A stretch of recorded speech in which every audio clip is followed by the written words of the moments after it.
Guys, good morning guys. Ako nga pala to si Compat Gibson. Pangalan ko Ernest Misana.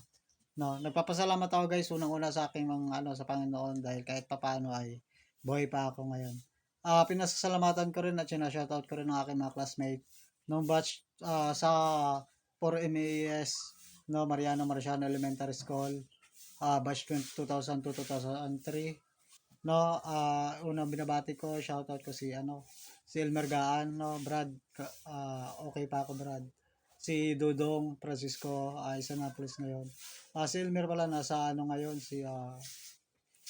sa ibang bansa, doon na nagtatrabaho yung si Reynald Garachico, si Dana Jane Palagan, si Dana Jane Panaligan, si Mary Chris Gaisan, may mga asawa na rin, may asawa na rin, si Marjorie Magbanwa, mga taga-Guinness, si Joan Magracia, si Janet, Bihon Igido, yan kapwa ko content creator din. Ganun din ang si Armando Sinyel, tapos Andrea Espaltero, classmate magkamag-anak na Espaltero, Rosan Pebres, si Ginelyn Consol, Richard Denesa, si Adriana Bana, Sheila Ortega, at marami pa. Marami pa, medyo hindi ko masyadong pumapasok ngayon pa sa utak ko kung sino-sino pa, pero magpapasalamat ako sa lahat, Yan.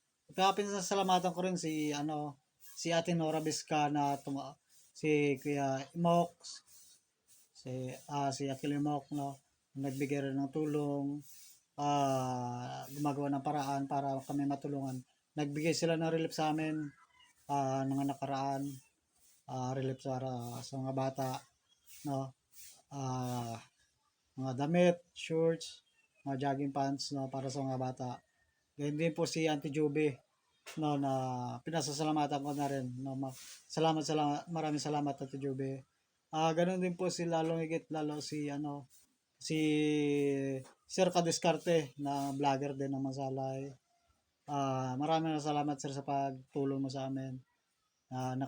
Kahit maliit ay pinipilit mong ihatid sa amin ang tulong. Sir, maraming salamat. Good luck pa rin sir sa vlogger, sa pagiging vlogger. Ganun din po si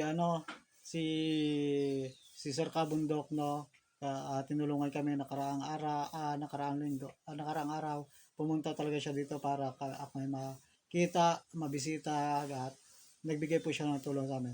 Ganyan din po lalo higit si Ate Yen Galang Evangelista po, na po sa amin, na siya po yung gumagawa ng paraan na kami po ay matulungan ng mga kapwa vlogger. Siya po yung kumukontak kasi ako po ay isang baguhan lang rin at hindi wala pa masyadong kakilala dito sa Oriental Mindoro ng mga vlogger. Si Ate Yen po yung Galang po yung tumutulong sa amin para kami mapuntahan ng vlogger.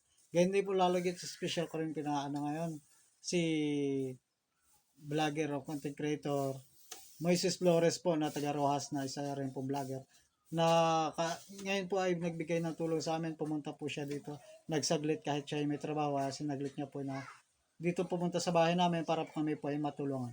Ito po yung kanyang binigay sa amin, yan po, yan.